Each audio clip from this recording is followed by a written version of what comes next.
Hello दोस्तों, story line wise channel में आपका स्वागत है। आज की हमारी कहानी है धोखा, जो चेतना अग्रवाल जी द्वारा लिखित कहानी है। पवित्रा की शादी रोहित के साथ हुई। उसका ससुराल एक संयुक्त परिवार था। शादी के बाद से ही सास ससुर का पवित्रा के साथ व्यवहार ठीक नहीं था। रोहित पवित्रा को प्यार तो करता था, लेकिन अपने माता पिता के आगे बोल नहीं पाता था और उल्टा उस समय पवित्रा को ही उल्टा सीधा कहता। रात को कमरे में आकर पवित्रा को मनाता और कहता कि शुरू शुरू की बात है, धीरे धीरे सब ठीक हो जाएगा। पवित्रा भी यही सोचकर चुप रह जाती कि एडजस्ट होने में कुछ तो समय लगेगा। पवित्रा और रोहित ने पहले ही तय किया था कि अभी जब तक भविष्य को थोड़ा सुधार न लें, परिवार को आगे नहीं बढ़ाएंगे। इसी तरह 2 साल निकल गए। पोते की उम्मीद में सासू माँ रोज पवित्रा को ताने देने लगी। कभी उसे बांझ कहती तो कभी कहती निपुती। रोहित उसे समझा देता कि जिस दिन तुम्हारी गोद में हमारा बच्चा खेलेगा, सब बोलना बंद कर देंगे। लेकिन अब पवित्रा ज़्यादा ताने सुनना नहीं चाहती थी। अब वह भी अपनी गोद में एक बच्चा चाहती थी, जिससे घर में उसका अपना कोई हो। लेकिन उन्हें कोशिश करते हुए 1 साल निकल गया। पवित्रा ने डॉक्टर से सलाह लेने की सोची। वह रोहित के साथ डॉक्टर के पास गई। सारे चेकअप के बाद डॉक्टर ने कहा, पवित्रा बिल्कुल नॉर्मल है। वह एक स्वस्थ बच्चे को जन्म दे सकती है। उसके अंदर कोई कमी नहीं है। एक बार रोहित का चेकअप भी करा लिया जाए तो अच्छा है। लेकिन रोहित और उसकी माँ ने रोहित के चेकअप के लिए बिल्कुल मना कर दिया।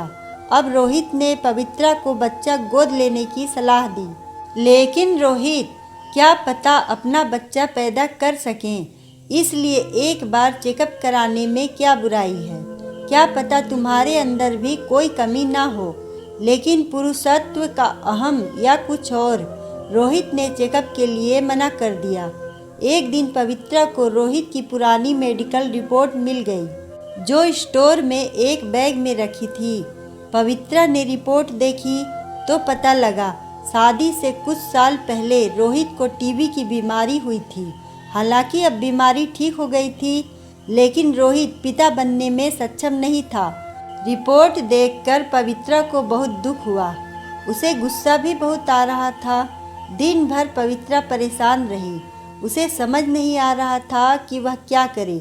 अगर यह रहती है तो रोहित का धोखा उसके स्वाभिमान पर चोट था, और रोहित को छोड़कर जाती है तो माता पिता का दुख और छोटे भाई बहन का भविष्य अंधकार में दिखाई दे रहा था। वह अकेले इतना बड़ा फैसला नहीं ले सकती थी। पवित्रा ने अपने पिता को फ़ोन किया और सारी बात बताई।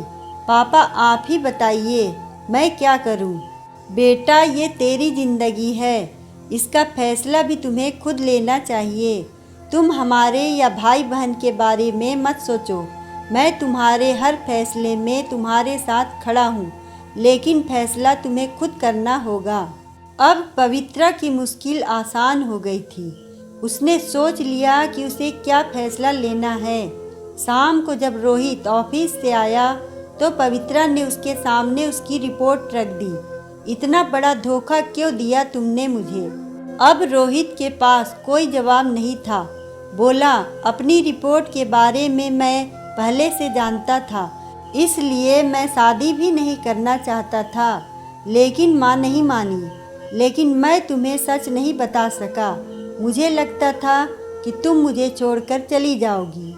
दरअसल माँ ने सोचा था कि शादी के बाद कुछ साल तो ऐसे ही निकल जाएंगे, उसके बाद मैं तुम्हें बच्चा गोद लेने के लिए मना लूँगा। इस तरह शादी भी हो जाएगी और बच्चा भी आ जाएगा, क्योंकि शादी के बाद तो कोई लड़की घर छोड़कर जाएगी नहीं। और अगर पहले ये सब बता देते तो कोई लड़की मुझसे शादी नहीं करती। तुमने बहुत बड़ी गलती की है रोहित। तुमने मुझे धोखा दिया है और इस धोखे की कोई माफ़ी नहीं है। दरअसल आप लोगों को बहू या पत्नी नहीं चाहिए थी। आप लोगों को घर के काम करने के लिए एक नौकरानी और बच्चा पालने की मशीन चाहिए थी। मैं जा रही हूँ रोहित, मैं अब तुम्हारे साथ नहीं रह सकती। और ये मत सोचना कि मैं अपनी ज़िंदगी का इतना बड़ा फैसला खुद कैसे ले सकती हूँ। तो भूल जाओ, यह मेरी ज़िंदगी है और इसका फैसला भी मैं खुद करूँगी। पवित्रा ने पहले से अपना सामान पैक कर रखा था।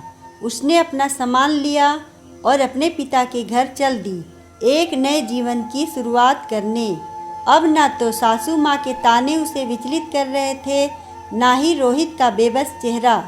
दोस्तों, बहुत से लोग शादी के समय अपने शादी से पहले की समस्याओं को छुपाते हैं, जिससे उनकी शादी में कोई प्रॉब्लम ना आए, लेकिन वो ये नहीं सोचते कि इस तरह वो एक नहीं दो जिंदगी खराब कर रहे हैं। अगर आपको ये कहानी पसंद आए तो वीडियो को लाइक करें, चैनल को सब्सक्राइब करें और कमेंट में बताएं कि आपको कहानी कैसी लगी। धन्यवाद।